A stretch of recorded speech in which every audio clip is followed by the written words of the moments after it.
You folks are in big trouble because I'm on my second cup of coffee. And if I get to the bottom of my third, it's going to get wild in here.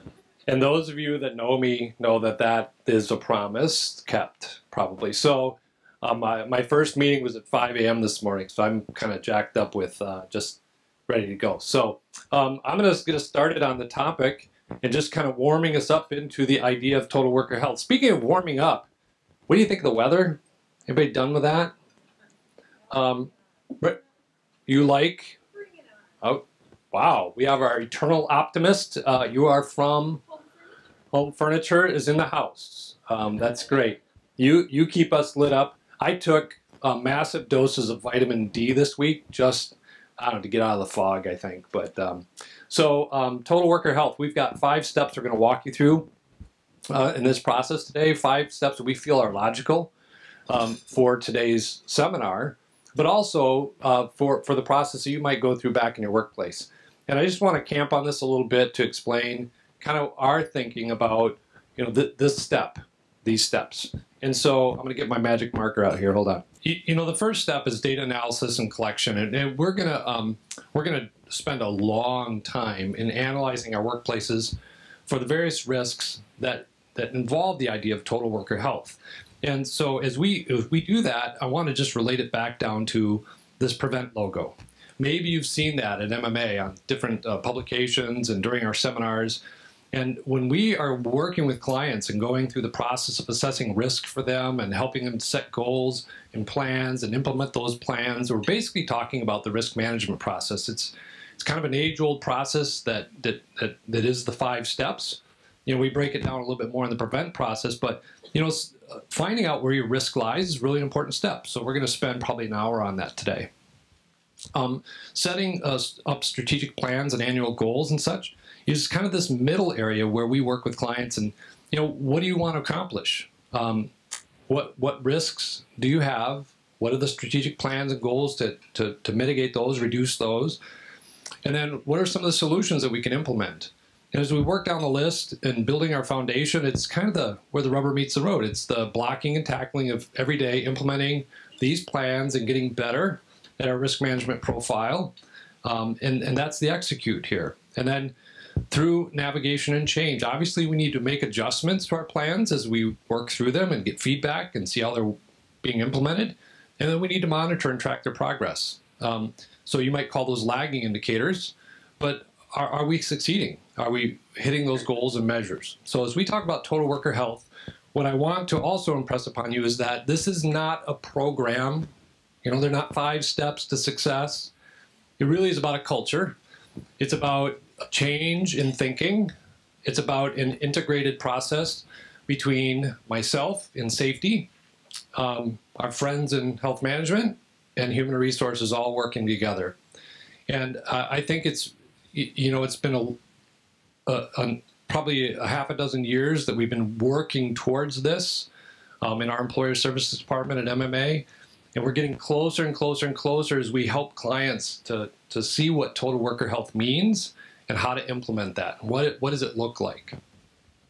So we want you to sort of take off your hat of whatever silo you work in today. Is anybody here representing safety today? You're on my team? Okay.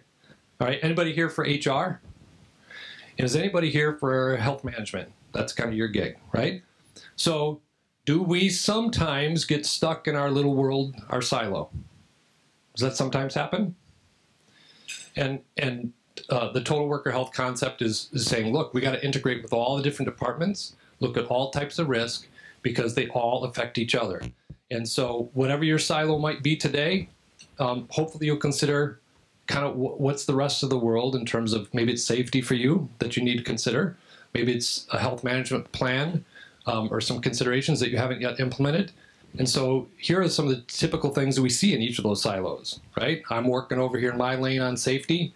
HR is working on their plans and goals. Why not work together and have that synergy? And do you think that helps to build culture if we're working together in that? Do you think the employees in our workplace can see and feel that? Yeah, I think that integrated approach has a lot of benefits. And so as we work through this today, one of our great references will be the CDC's publications that have been out for, I don't know, I think maybe since October of 14 is when we first saw a lot of this information coming out.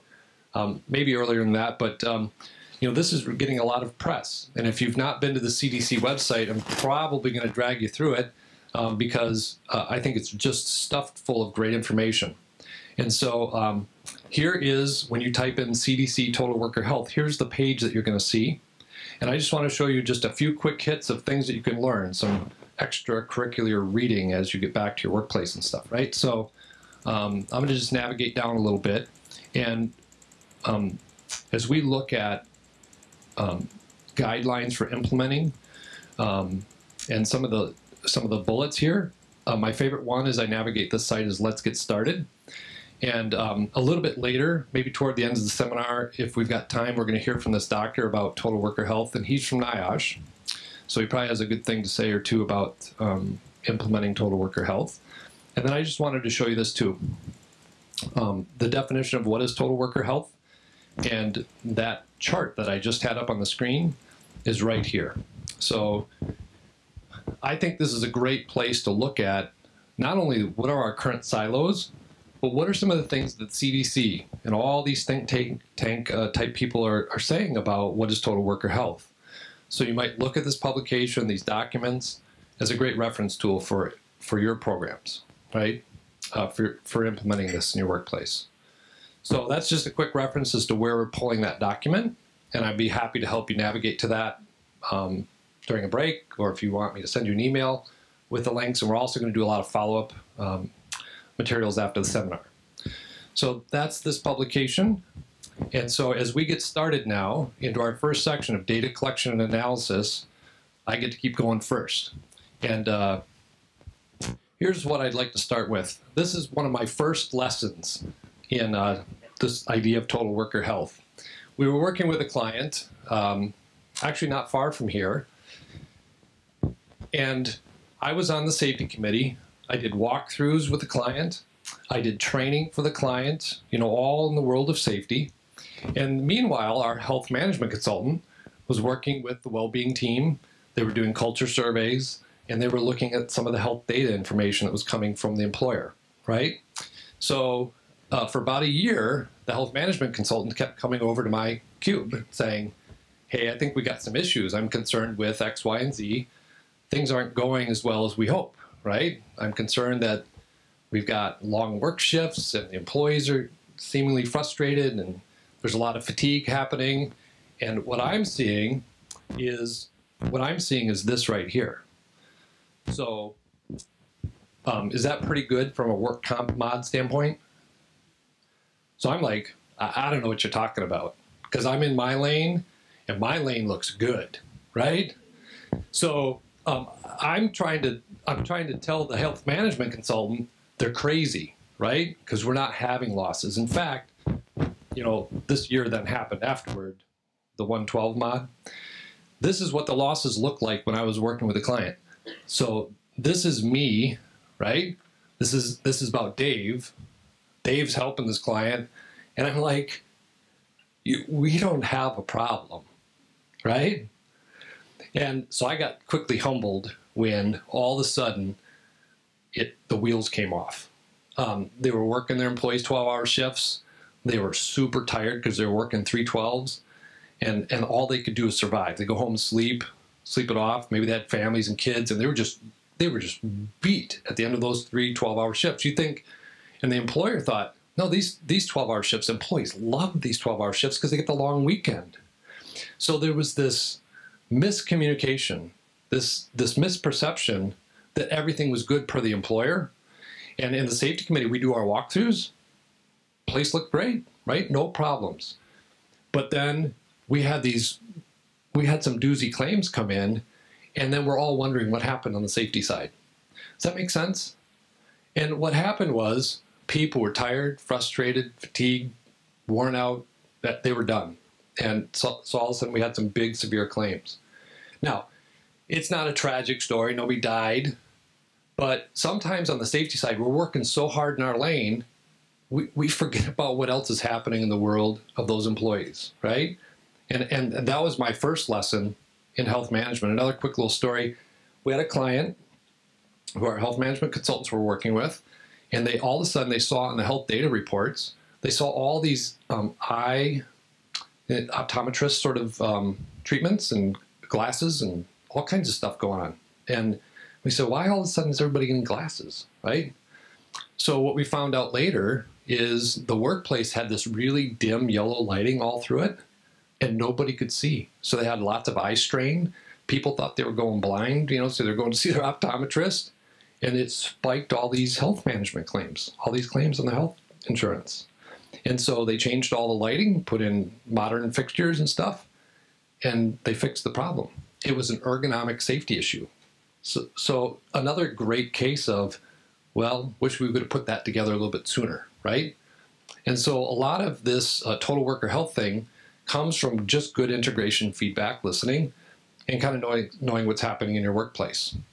So I've already mentioned the experience mod, right? Most of you, all the safety people in the room, you probably know what your experience mod is, right? For your workplace, work comp experience mod. So that's one piece of data. Your loss runs, your trending, your data analysis, that's another piece of risk assessment, if you will. And then sometimes we do audits. Clients invite us in to do all kinds of, you know, be it walkthroughs or mock OSHAs or mock DOTs or, you know, all kinds of audits. Is that a data source to find out if we have risk? Sure it is. And we're gonna gather up all this data from all the disciplines, and we're gonna put it together to see where our risk lies, to see what we need to work on. So it's not just safety. Health management and HR are gonna show you how they do their data collections too. So here's a case where I've got a client who's got a fleet, and their fleet is having trouble. So when I'm going through their files, I'm looking for, where does the trouble come from? Is it from hours of service and fatigue? Is it from vehicle maintenance? Is it from drivers, you know, maybe not performing their tasks, doing their inspections? So in this case, it's an audit on safety. Allie, did you do that, Allie? So this is just one piece of data that we can bring in to say, how are we doing? It's kind of a health check from a safety standpoint. When we're looking at other data points, maybe it's facilities. When we're trying to keep workers safe and healthy, we should look at the workplace environment. I mentioned lighting, but there's all kinds of risks that could be safety factors for employees. In the last 2 months, I have personally heard about 2 hand injuries that are very severe. Have you guys ever heard of a degloving injury? Do you know what's a degloving injury? That's one case of degloving, like where the ring gets caught and it, yep. So in one case, a guy put his hand in a machine and it basically cut all the skin off his hand like a flap, like a glove. Does that make sense? Now, do you suppose that a risk assessment to protect our workers could have identified that hazard? What do you think? Yeah, I was just at that workplace. I'd done my walkthrough, and I stood and I stared at that machine for 5 minutes. And I was watching the people work, and I said, there's something wrong here. I can't figure out what it is. There's something wrong, and I want to come back to do a study on the machine. The injury happened right after within weeks after I left. So, right? Do we want to keep our workers safe? So a data point is workplace safety and health. And for those of you I've done work with, you might get my picture pages. Anybody ever gotten picture pages from me? Angela raised her hand. Lori, anybody else get picture pages? So, you know, we're trying to identify risk and give you recommendations to improve those. And then another source for just data collection is a great new tool that some of our clients are using and implementing called iAuditor. So you have an iPad over there, right? You ever heard of the app iAuditor? Where are you from? Okay. Well, I'm trying to think from a church standpoint. Do you guys have boiler systems in your church? Yeah. So there's all kinds of things, whether it's public safety, you know, whether it's boiler systems, fire protection, security, whatever that might be, safety. This app, iAuditor, a lot of our clients are beginning to implement this and bringing data into the facilities. So let's say you've got just one facility and you're doing iAuditor inspections. That's great. But we have clients that have multiple facilities or multiple job sites. How would you know if those are safe or unsafe? Be kind of difficult to know. So this app is a free download app, iAuditor. I've got it on my phone, got it on my iPad back here behind me. And what I'm doing with clients is helping to build these custom templates so they can inspect their workplace to find hazards and bring those under control. Now, if for some of you that have multiple facilities or job sites, if you've got reports pouring in about safety, can you analyze those and see if there are trends, see if there are areas where you need to get better? What do you think? Better say yes, right? Because if we're going to do all these safety inspections, you're going to find stuff, right?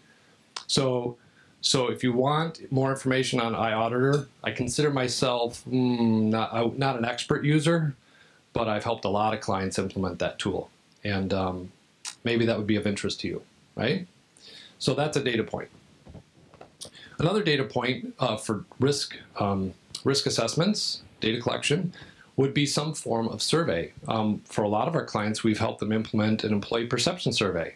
So we're specifically in this particular survey asking about safety and asking the employees to give feedback about how do they perceive their safety in the workplace. Has anybody done this before? A safety survey? Sir, we don't know each other, do we? We don't. Did you use our survey or your own? So, used your own. You could have used ours. I'm just kidding. No, I'm just kidding. So, did you find it valuable to do that? Get some feedback? We're actually implementing a survey, I think, tomorrow with one of our clients who's actually here right now. And they're deploying it as an anonymous survey for all their employees. They've got little lock boxes with a slot put in all the different facilities. And they're asking their employees to give feedback and score them, grade them on safety. Do you suppose we give a chance for employees to be completely anonymous? Do you suppose they're going to do that for us? Most of them, right? They're going to be anonymous, feel comfortable sharing some of the risks or concerns. And there's another data collection point. What do our employees say about our safety? You know, what do they perceive our risks as being? Because remember that first story I talked to you about? The employee's perception of safety was, we don't like this. We're tired. These 12-hour shifts are killing us. The employer's perception of safety was, people love it. Why did they get 4 days off, 3 days on? Couldn't be more wrong in that case. So that would be another data collection point.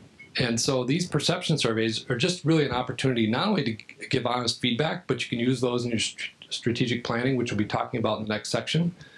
And also your action committees. Maybe you've got a safety committee. It's a great way to feed information to your committees and such to work on these different risk areas. So here's just a quick look at our perception survey. This is the results side of the surveys. And so what we're looking for are differences in opinion between managers and employees, because there's a perception difference and we receive big gaps. Probably there's a communication issue or there's an implementation issue. So we do analyze these. It's not just raw data, but we try to give you some feedback that's usable, that you can decipher and put some plans around. So I'm going to let Allie speak on more data collection. And here you go, Allie. Do you want the mic, this mic? All right. Well, in HR, we have 3 critical areas that impact our business. We think about compliance. We think about engagement and performance. So when we think about compliance, we often think about, do we have the right policies and procedures in place? Do we have the right compliance? Are we keeping up to date with state, local, and federal laws? Then we think about performance. Are our employees meeting our expectations? Do we have expectations that are outlined? And then we think about engagement. Are our employees willing to come to work and get the job done and help us move forward as an organization? So in 2013, Gallup did a survey, and they surveyed the U.S. workforce, and they found out that only 30% of the U.S. workforce is engaged. I didn't see a lot of what? Only 30% of the workforce is engaged. So what does that mean? That means that we have 70% of our workforce that is not meeting their full potential. How does that impact us as an organization? It affects our bottom line. We're not being maybe as good at our quality. We're not meeting our financial goals. Employees aren't living up to their potential. They're probably not as engaged and happy with what they're doing. And that costs the U.S. $500 billion a year. Wouldn't that be nice if we could have some of that money back? Right? So when we think about it, and we look at our data, we really want to look at our trends and our themes. And why do we want to look at that? Well, we want to get a pulse on where our workplace is today. And when we do that, in this example, up on the screen, for a client, they just identified as one of their main problems is that record employee retention and turnover for engineers is 25%. So 25% of their engineers are turning over. And so they've identified all these problems, and then they decided to say, what's our organizational impact? How does this impact us? Is it a big deal? Is it something that we needed to address? So then they said, yeah, absolutely. Our engineers leaving, 25% turnover, is a big deal. So they impacted that at a 5. So when we outline what our problems are, what our critical issues are that we need to address, we can give them an impact or an importance level. And then we can identify what we need to do to move forward so that we're meeting our strategic goals and we're improving our organization. So let's talk about some different ways that we can collect that data. So the first one is through an HR assessment. Have any of you guys done an HR assessment before? Have you looked at your practices? A lot of times as HR professionals, when we go into a new organization, that's really the time that we do it. We say, okay, let's take a look at all of our practices and policies. But I think the thing that we forget to do is we can forget to do it continuously. And maybe on a yearly basis or every 5 years. Most HR people actually just look at their handbook and they think, if I check my handbook, then I'm being in compliance. Right? Have we all done that where we think, oh, I checked my handbook, I'm good to go? Well, we really want to look at our processes. And the reason that we want to do that is so that we are really looking at our whole picture and our whole department to make sure that we're in compliance. So if I look at this HR assessment, right here we've identified that onboarding and recruiting is an area that we want to assess. So from an outsider, if I was to come into this client, I might look at their staffing. So what positions do you need to fill within the next few years? What is that really important to you? Or I might look at their interview process, their interview guide. I might sit down with a couple managers and I might say, walk me through the process as if I was an applicant. Or if I'm lucky, I might even say, let me just kind of job shadow you and kind of walk through the process as kind of like a fly on the wall. So we can really assess it and see where they're at, and maybe we can create efficiencies, or maybe we can tweak some things so that we are compliant. So here's just another example of an audit where they kind of decided what factors were important to them and what areas that were critical to their business that they needed to move forward with. So we talked about assessing our compliance. Now we really want to talk about assessing our performance indicators. So when we think about our staff, we want to make sure, do we have standards in place? Do we have job descriptions for all employees? Do they know what's expected of them? I think most importantly, do they know what's expected of them, and do their managers agree? Sometimes we have that disconnect, like Dave was talking about, even from long work hours. Do we have the right expectations in place for job expectations? Then do our employees have the knowledge, skills, and abilities to get the job done? Do we have the right people in the right seat? Metrics. Do they know how they're going to be evaluated for performance? Do we have some kind of guide to say who's a good performer and maybe who's underperforming? Coaching. We see this a lot with clients where we talk to employees and they say, I get a lot of the time I get feedback from my peers, but I don't really know if I'm doing a good job for my manager. Because their manager's not necessarily saying to them every day, hey, you did a great job with that. Or, hey, maybe we could tweak this a little bit. Managers sometimes are really scared to have that conversation. Resources. Do we expect our employees to get a 60-hour-a-week job done in 40 hours? Do they have the tools to be successful? Do they have the equipment? What motivation is there for them? A lot of times when we work with our clients and we talk to employees, they're like, well, gosh, I don't know why I'm working so hard. There's no motivation for me to work harder than Joe Schmo because he doesn't face a consequence if he doesn't work hard. So we really want to take a look at this standard to identify any performance gaps that we might have and see that root cause of why we're not meeting our performance expectations. How many of you guys have been a part of a focus group, whether as an employee or as a consumer? You? You know, I got the sweetest job when I was about 8 years old. My mom signed me up for focus group testing. It was the coolest job. They paid you $20, and then they would sit you down and they'd give you like tricks or some kind of cereal. So the focus groups that I do today are not that fun. I don't get paid to eat cereal. But they're definitely insightful for our organization. So a focus group, what the goal really is to discover those insights and opinions that employees have. And this usually is tied to our engagement factor. So when we want to get a pulse on how engaged our employees are, we're going to do some focus groups. And a lot of times it's about an hour session, hour and a half session. And you really want to use a third-party source so that we can get the best feedback possible. If we have our own HR person in there or our own manager, we're probably not going to get the best feedback because people are really scared that those comments will be tied to their name. So usually it's about 10 to 12 participants. We can be a little flexible with 8 to 14 participants in the room, but it looks just like this. Just a room in the organization where we just sit down and we ask critical questions. So maybe we want to have a conversation about communication. So I'll ask employees, hey, are you guys reading that employee newsletter that you guys have? And they'll say, yeah, no, whatever it is. And it's not just taking it for that. Then we really dig deeper and we probe and we say, okay, well, tell us about that newsletter. Why are you reading it? What's important to you, or why aren't you reading it? They might say, well, it's just not accessible for me. I don't have access to email all day because I'm on the floor. So then we can kind of tweak our communication and our strategy to implement that message. A lot of times we also do surveys to kind of do engagement. So Dave talked about safety. Surveys, a lot of times we can pull engagement into those surveys. And I know Jill will talk about health management surveys as well.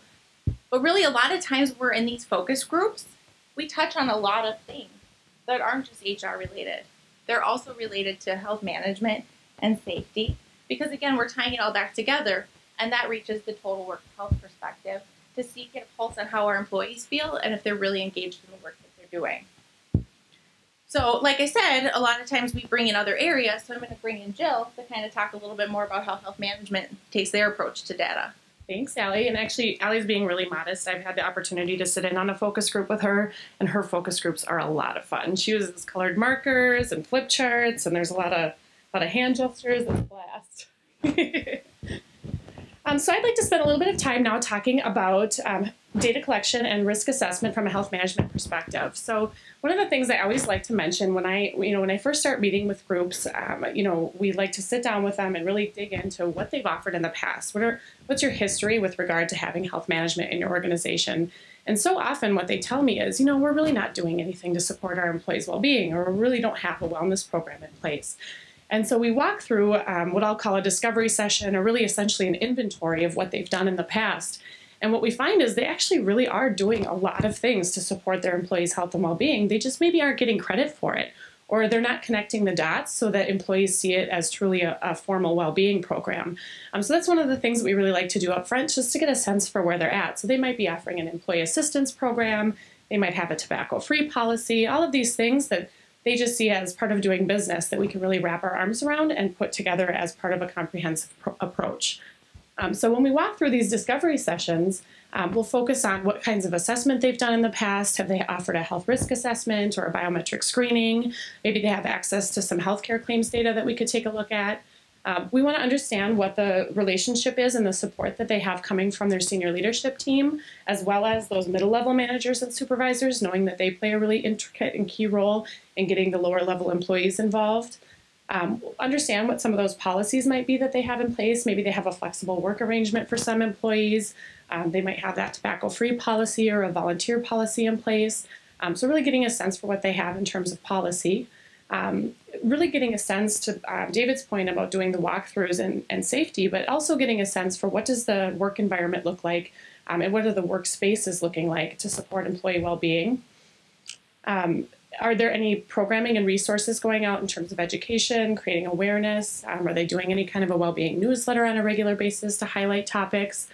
And lastly, we really want to get an understanding of what types of metrics they might have access to measure success with regard to well-being. So as they do implement more programs, we can really understand how things are changing over time and what's really impacting the population.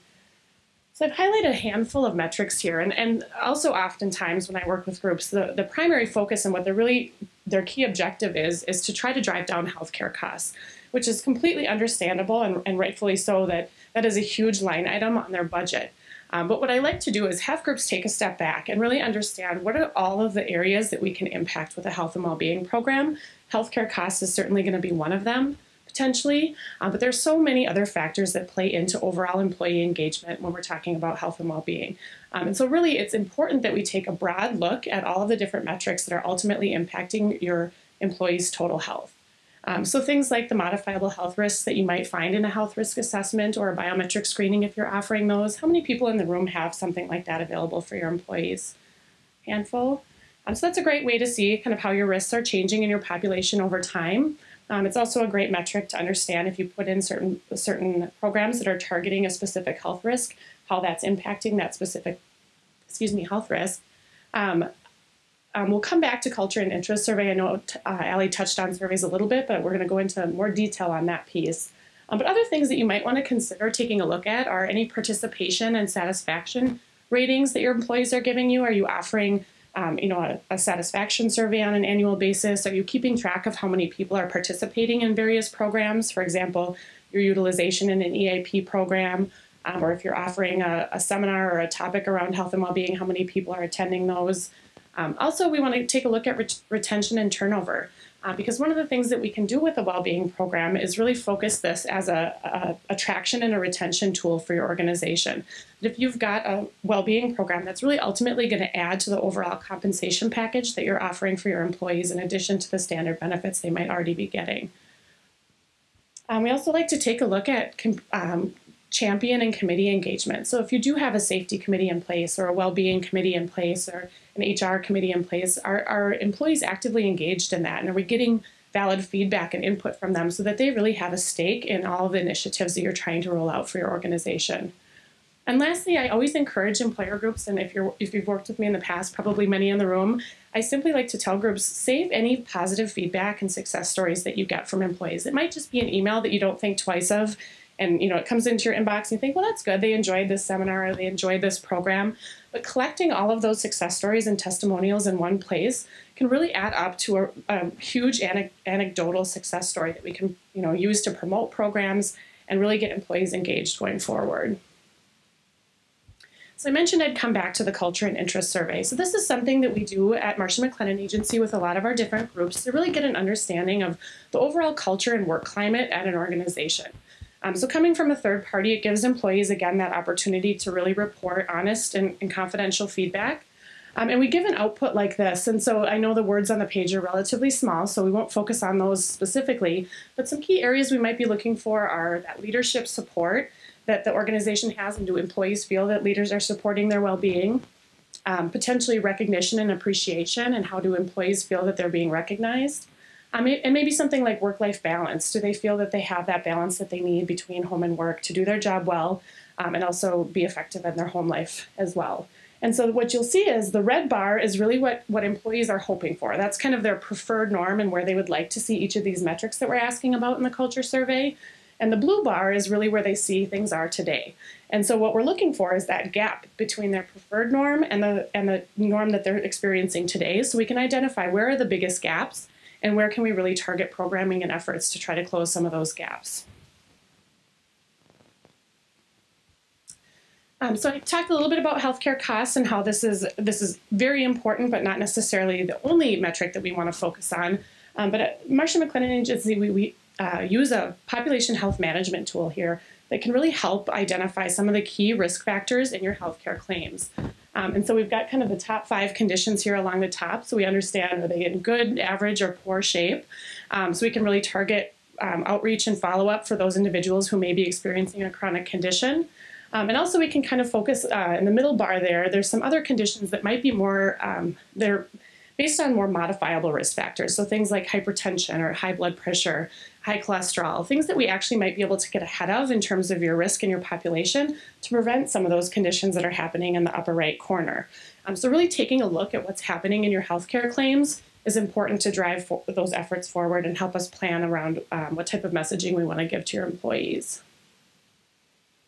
This is another example of a report that comes from that population health tool. And so this is really diving deep into the health risk and biometric screening data that you may have access to. It sounds like only a small portion of the people in the room are currently doing these today, but this is definitely an area where you can focus on to really get more of the specific information about some of those modifiable health risk factors that we talked about. So if I may, Jill, this is when that health management consultant kept coming to tackle me about we got problems or issues, this is the type of data they were coming after me with. And what they were seeing was an increase in behavioral, what do they call it? The behavioral health. You know, people were basically having anxiety and such, and they were getting meds and scripts and stuff to deal with that stuff. And we saw a big increase on musculoskeletal on the data. And that's why that health management person was coming after me, is to say, look what I'm seeing. We're seeing all these indicators that the employees are not doing so well. So is anybody looking at their health management data, their health insurance data? Do you know how to get a report on it? Right? So this is a huge piece of information. And you know, what are the areas that we can affect, right? What are those lifestyle sort of areas we can affect? We talk about back injury prevention, right? And the work comp side. What if we're having all these low back claims showing up on our health insurance side? What's good at work? Can it serve people at home and their, right? So to me, this is the big aha, is that we've got data that we can blend together with our safety data, and we just got to ask for it. We got to get this information. Yeah, absolutely. That's a really good point, David. I think the thing that we see oftentimes is there's this pendulum effect between what we're seeing on the workers' comp side, swinging back and forth between the healthcare side. So just because we're not seeing it on one side today doesn't mean that it's not showing up somewhere else in your healthcare claims. So thank you, David, for chiming in there. I appreciate it. Keep it coming. Great. So just in summary, you know, you've heard from a safety perspective, from a human resources perspective, and now from a health management perspective, all of these different data elements and sources that we really can collect to help understand our population. And I think that the important next step is, you know, now what? What do we do with the data? And so we're going to give you a really short break here to just, you know, grab some refreshments and come back and talk about how all of these data sources really ultimately can help funnel into your overall plan and creating a strategic and comprehensive plan with the data. All right, folks. I'm curious, is anybody also on their third cup of coffee? Third cups? Fourth? Anybody got a 4? 4? Really? Wow, that's impressive. Anybody 5 cups? Because they make good coffee here. You've done 5? Oh, okay. Well, you know, we spent that most of the first hour talking about the data sources. You know, what do we have for risk assessment, or the metrics, if you will, and we gave you many of the tools that we use as consultants that we gather on you know, for our clients. But I'm curious, what are some of the other data points or sources that you can think of? During break, I just wrote one up there. We have clients that track their incident rates. Now, not just their incident rates, but how are they doing against the industry, right? So you can go to the BLS statistics and say, how are we doing compared to others in our industry in terms of safety? So, you know, we've talked about surveys, focus groups, audits, the health data, work comp data, the experience mods. Can you think of anything else? Any other data sources that maybe you're using? Input, feedback, surveys. Anything we missed? Dave, I think from an HR perspective, right behind you, we often track turnover, time to fill, right? That affects our total worker health. If we have openings, our employees have to work harder to fill that gap. Dave and I aren't good at this whole microphone thing. We're like clashing. So a lot of times we focus on things like that. How long does it take us to fill a position? Do we have a lot of turnover? Is it particularly in one department? Is it with one manager? Right? There's a lot of things that we do from an HR perspective that maybe doesn't seem like data. It's just something. It's just a natural part of our day and our evolution. But it's definitely can be valued.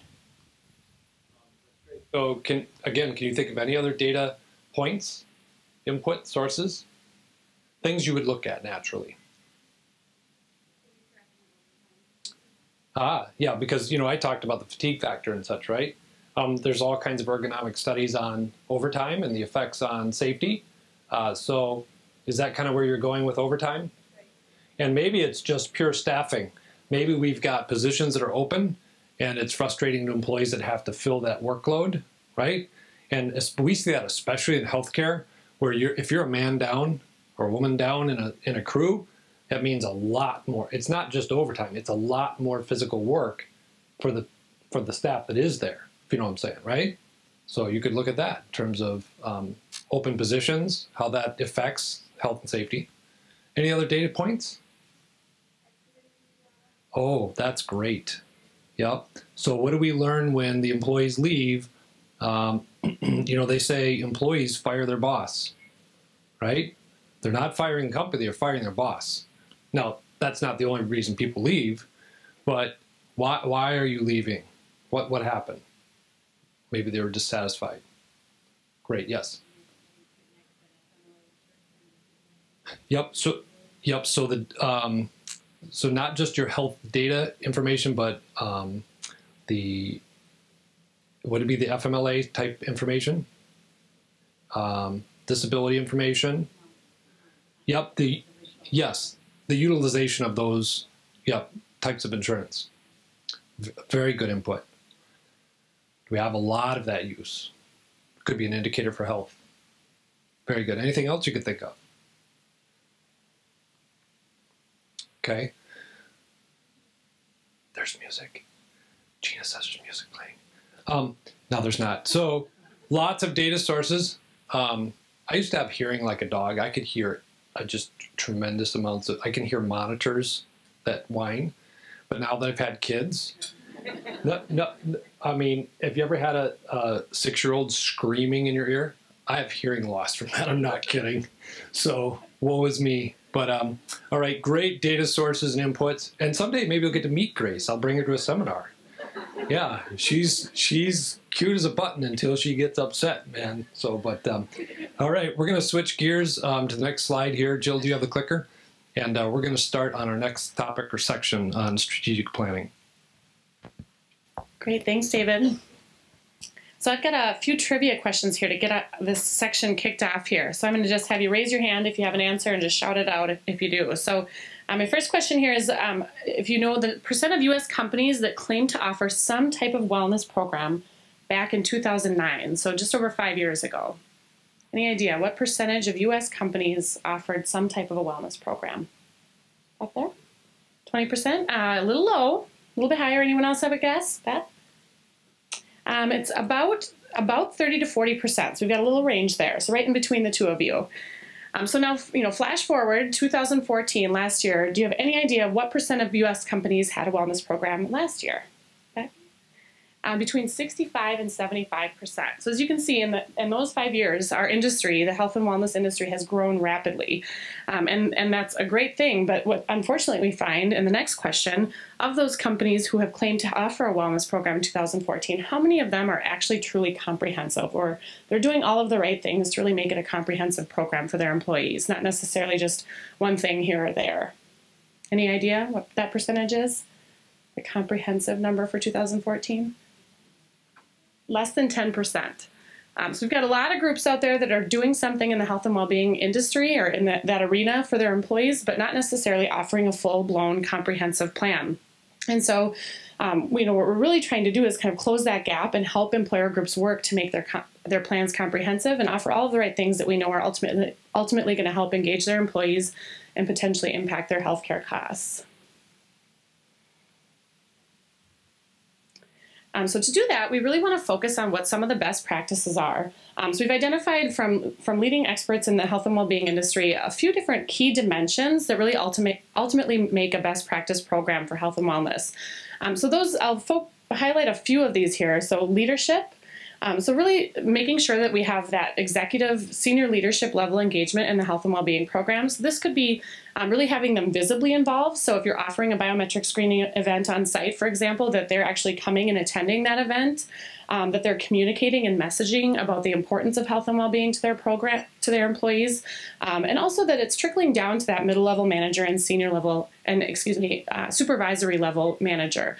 Because what we know is if the senior level leader is supporting it, but for example on a production floor or something like that, if the middle level managers aren't allowing their staff and their employees to take part and to participate in health and well-being, that's really where the buck is going to stop, and it's not going to continue to trickle down to employees. And so leadership is a really key aspect of this. Relevance is another key dimension here that I want to focus on. So we've talked a lot about, gathering data, and some of the points of data that we're gathering are actually inputs from employees themselves. So we're asking them questioning about how things are going, what's the culture like in the organization. And it's important because we really want to make sure that the programs and the well-being initiatives that we put in place are ultimately relevant to your employees, that they're meaningful to them, that we're not really focusing on stress when they're really asking us to quit smoking or have tobacco cessation resources or something to that effect. So really want to make sure that the programs that we're offering are relevant and meaningful for employees. At the bottom end here, I just want to highlight a couple here. We already talked a lot about data, but compliance is another really important aspect of this. How many of you have heard about things in the news about the ACA and different compliance things that are happening with companies that are offering wellness programs? Quite a few of you, right? It's been pretty prevalent in the news lately. And so what we really want to make sure is that when we are offering programs to support employee health and well-being, that they're compliant, that we're offering them in such a way that they're not discriminatory, and that we're making them available across the board so that no matter what pre-existing conditions you might have, any reasonable alternatives that you might need to take into account, that we're really designing the program in such a way that it's compliant. So those are some of the key areas of best practice that we want to focus on when we're creating our plan. Also, I just wanted to touch on a framework that we use with Marsh & McLennan Agency that's based on research that was conducted by the Gallup organization. How many of you have read the book Well-Being, written by Tom Rath and Jim Harder? Handful out there? So what the research they found through the Gallup organization was essentially that they surveyed individuals across the world, so this is a global study, and what they found was that there are 5 really key factors that contribute to overall well-being. And the interesting thing about all of those factors, which are found here around the wheel, so they're physical, social, career, financial, and community, but what they found is that these 5 areas are really very interconnected. And so that if one area is out of balance, for example, if you're struggling with your finances, you're maybe having a hard time paying the bills every month, making ends meet, you're probably not focusing as much on your career well-being potentially, maybe not as much on your physical well-being as you ought to be, because you're really dealing and struggling with that financial issue. And so we really want to make sure when we're working on a strategic plan within an organization that we're really taking into account all 5 of those areas, knowing that they're going to be impacting your employees differently. So we've talked a lot about some of the data points that we've collected, HRA or health risk assessment data, biometric screenings, and the point I want to get across here is that although those metrics are still really important, and I'm not necessarily saying not to continue doing them because those are very valid data points, but we want to take a broader look at the whole organization and the environment that employees are working in addition to all of those metrics that we've collected. So as you kind of shift into today's world, we really want to take into account the overall work environment that employees are in, the culture of the organization, leadership, safety, and all of those areas. And I think the ultimate question that what employers should be asking themselves is, are we an employer of choice? Are we an employer where employees want to come to work for us? And if not, what are different steps that we can put into place to address some of these different areas to make ourselves an employer of choice? Because ultimately, all of the other metrics within your organization are going to fall behind that the bottom line and other areas of success for the organization ultimately all roll up to whether or not you're an employer of choice and your employees are engaged in coming to work with that attitude on a daily basis.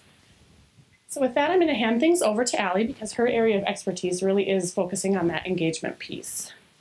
So absolutely, like Jill said, a lot of times we put in well-being into place and then everything else falls in line. But how many of our organizations are just so focused about that bottom line that we're not really thinking about total worker health? Right? We got to produce more, we got to work people harder, we got to have more people doing more, right? Overtime, it's all approved now. So we're not putting the right pieces in the right place. So we're saying if you put total worker health and you start to implement some of these programs, you're really going to be able to see everything else follow. So a lot of times when we do strategic planning, we're going to guide it by the focus group data. So when we have those comments from employees, So when we ask things about focus groups, we a lot of times ask things about, well, what would you like to see? And we get their feedback. And then the engagement surveys. A lot of times we have a comment section so we can get the employees' feedback and then we can act upon that. Someone mentioned exit interviews, right? That's a great opportunity. I don't remember who mentioned it, but it's a great opportunity. Nice work. It's a great opportunity for us to see why employees are leaving. Sometimes when they leave, they're more likely to give us that feedback than if they were to continue to stay on and be an employee. A lot of clients also do confidential exit interviews, so they give a survey and then they can do that anonymously. Like David said with the safety perceptions, a lot of times they do those anonymous as well. Our performance evaluations. Are we looking at that information and seeing where are we missing different gaps of performance? If we need 10 engineers and we have people who are really entry level, just first out of college, how are we getting them the skills to be our future leaders? Training and feedback. Are we asking our employees what they want educational resources on? So the worst thing we can do as an employer is to gather all this data, ask for our employees' opinions, and then say, okay, thanks, and then not do anything. It's really easy to do that, right? Because this part, the strategic planning part, is really hard. It takes a lot of effort. We have to put plans in place. We have to get people in the right places to get the right actions done and accomplished. So we want to take into consideration all of that data that we collected from the focus groups, from trainings, exit interviews, and things like that. But then we also want to look beyond us. So especially, I'm just going to speak from an HR perception, we get emails all the time, right? How many of you HR professionals out there get emails every day about some different kind of trend or things like that, right? Statistics are thrown at us all the time. So we want to make sure that we're looking, that's not just what's happening within our workforce, but within other workforces, especially within our industry. What are our competitors doing? Like Jill mentioned, we want to be that total, we want to have total worker health so that we can be that employer of choice. But how can we be an employer of choice if we don't know what everybody else is doing? So we really want to take a look at that. When we look at our workforce, what are our needs? What are our demographics of our employees? Do we have a population that's soon going to be retiring? Do we need to kind of fill some of those jobs there? Do we have jobs that are in demand? So when we think about jobs that there's a shortage of workers, we think about engineers, we think about healthcare, think about machinists. Right? Is that one of our problems within our organization that we need to identify how we're going to have a strategy around it? Performance management. Are we coaching our employees and are we having, consequences for not meeting expectations? And succession planning. So that kind of goes back into workforce planning. Do we have a plan in place for when those employees retire? Or are we just going to say, yep, now we have 10 openings, but we could have been coaching and guiding other employees to kind of go up the ranks? A lot of times as employers, we think, okay, well, these people are retiring. Okay, great, thanks for your service. We really appreciate it. But we're maybe aren't thinking creatively. We're saying, hey, you're retiring soon. Would you want to stay on part-time and maybe coach some of our younger employees and kind of get them up to speed so they can be our future leaders? Are we being flexible within our strategies? Technology. Sometimes HR people hate technology, or is it just me? No, right? It's kind of our nightmare sometimes. Seems like nothing goes right. But a lot of times we really want to look at the technology. Are we being efficient and effective? Are we still doing benefit forms on paper? Or do we have a software solution that if they're at home or they're working with their spouse, that they can fill out that information and elect benefits online or change their W-4? How many of you guys are doing I-9s via paper? Yeah. How many of you are doing it electronically? See, there's a lot of options out there that we can use technology to help us be efficient and effective, make sure that we're data storing, in regards to compliance. And in regards to technology, we think a lot about how that really gives us the agility to kind of move forward. Are we changing with the times? People expect that, right? How many of you guys have been interviewing people now and you text them? Has that happened? Or is that still kind of like, ooh? Right? That's sometimes the way that the millennials are communicating. You might get a text from them about a job if they have your cell phone number, right? A lot of email and correspondence like that. So are we staying ahead of the times so that we're being that employer of choice? So when we're strategically planning for HR, what we really want to do is we want to take all that data that we found into place, and we really want to see what we can do. What can we do from an ease and from an impact perspective? So a lot of times that technology piece kind of falls in that money pit, right? Where it can be really expensive for us to do it. We might need to do a cost benefit analysis to see if it's really worth it for our organization, or if maybe we need to put it down, do it next year or the following year due to budget constraints. Quick wins. So I think about a focus group that we had, and we asked employees about communication and what they thought. And they said, we used to have this bulletin board that was really great. It was nice. People put up pictures. It was great to kind of keep each other up to date on what was going on. But no one really seems to manage it. So now there's like pictures that are tattered and torn, and it's really outdated. It's from like 2013. So what's a quick win for us? Okay, well, we can say, great. Someone from this team is going to be responsible for the bulletin board. We now have a policy or procedure in place. So if someone wants to post something, they get it signed off by HR. We post it, and then someone takes it down every month. Right? What a great quick win. Now we're able to listen to their feedback, say, hey, we heard you, we valued your feedback, now we're taking action. Right? That's a quick win. It doesn't take a lot for us to do it. Low-hanging fruit. If we get people who say, I'm not really getting those newsletters because I don't check my email every day. So we think a lot about healthcare people are on the floor, machinists, they're not checking their email every day. Can we attach it to their payroll? We put a payroll stuffer in there so they're getting those communications. There's a lot of things that we can do from an employer perspective to get us that credibility and to say, hey, we heard you and we appreciate your feedback. We're now taking action. And then obviously we have some of those must-have, right? So if we're not being safe, what are we going to do from a safety perspective so that we're putting policies in place? That might not be as easy, or it might be easy just depending on what it is and the impact that it might have on the organization. But one of those must-haves that we think a lot about, that's definitely the compliance piece, right? If we're not in compliance in an HR capacity, we definitely need to get in compliance because otherwise we have a lot of things that aren't in line. So when we're doing our strategic plan in HR, are we communicating that with other leaders? Are we talking to maybe our CEO and our CFO?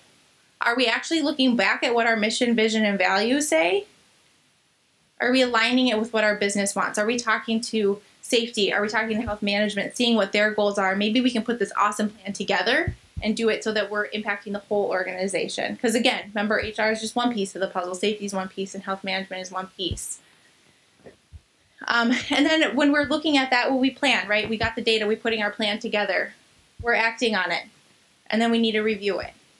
It's important that we remember that our strategic plans are fluid.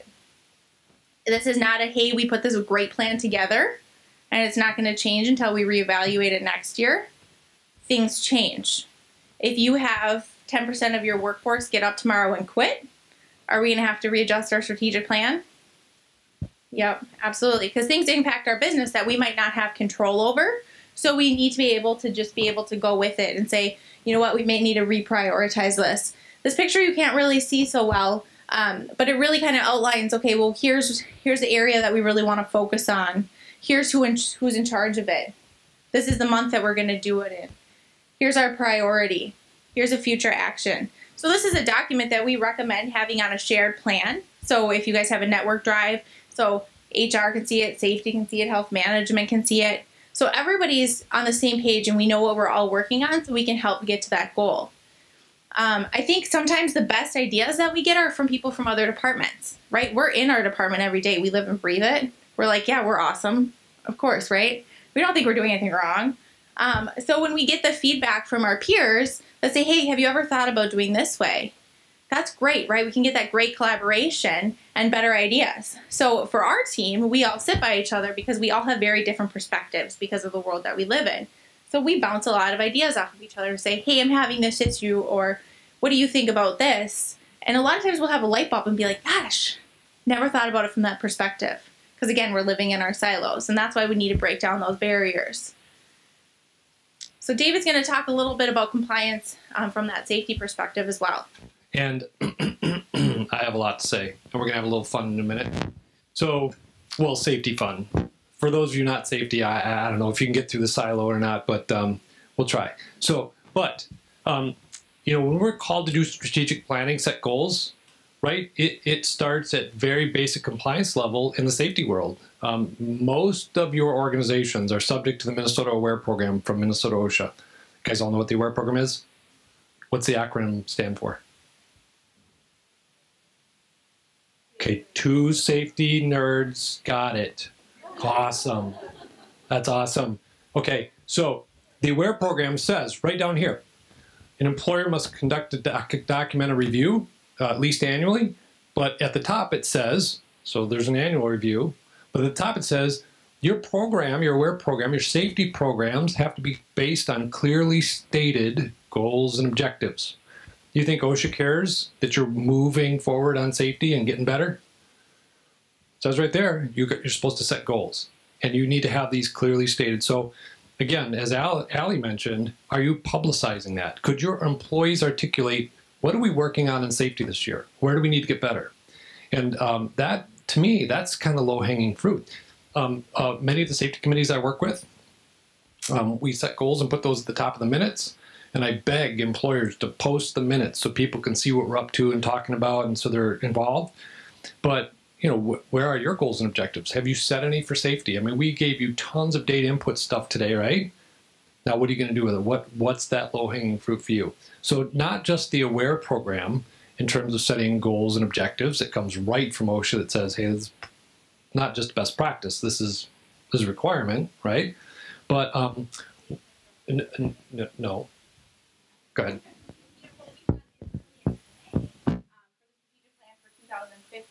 In order for us to communicate that message, we have magnets. Every employee has a magnet that talks about what our goals are for the next year, so that they have that in front of them, so they know, hey, this is why our organization is working on this, and this is, hey, if we have ideas, we can go see our leaders, and we can have that conversation with them. So they're clearly outlined. It's a little magnet that everybody has at their desk. And my magnet's stuck to my little overhead bin because that's the only metal part on my desk, right? So that's where mine's at.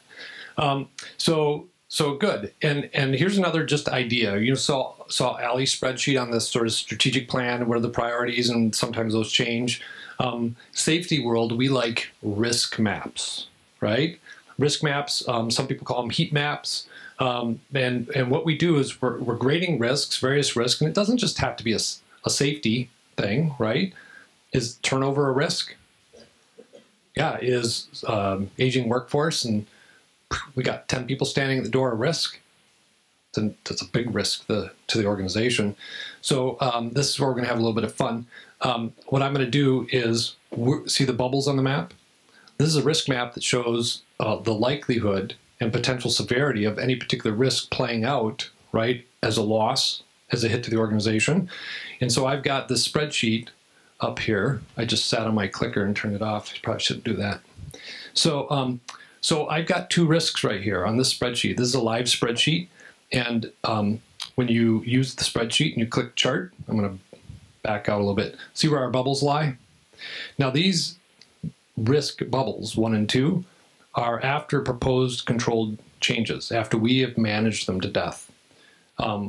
Without any controls, see what happens to our bubbles? So we're managing risk to prevent things from happening and going bad. Make sense? So this spreadsheet acts like a sort of MBO, management by objective sort of, or program that you can also add additional controls and assign people and tasks to improve our risk profile. So you can use this as sort of a project management spreadsheet, if you will, for any types of risk. So what I want to do for fun is we're going to create a risk, we're going to map it and see where the bubble falls, okay? So pick a risk, any risk, I dare you to pick a risk.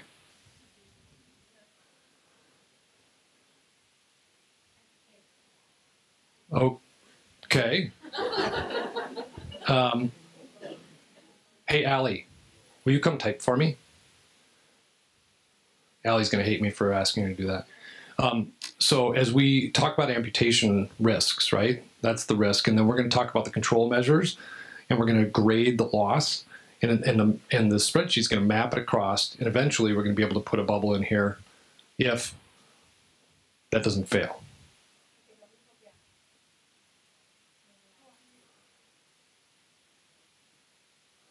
It says that it's, wow, you're a genius. Okay, so amputations, the potential consequences of the risk, and the risk would be probably more machine guarding, right? That could result in amputation. So let's change that to machine safety, the first category, yep.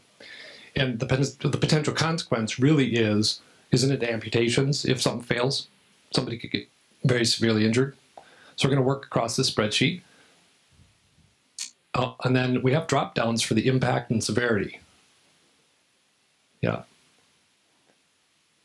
So what impact might that make? In the drop down, you get to pick from the spreadsheet. So in the next cell, Allie, there's going to be drop down. So here are the drop down options. Is that an extreme impact on the organization? Major, moderate, minor, insignificant, or unsure? I have no idea. Now, you think about extreme impact on the organization. Would an amputation close down a business? So let's right. So what? Moderate depends on the body part, right, and how really severe the amputation is. Please, yes.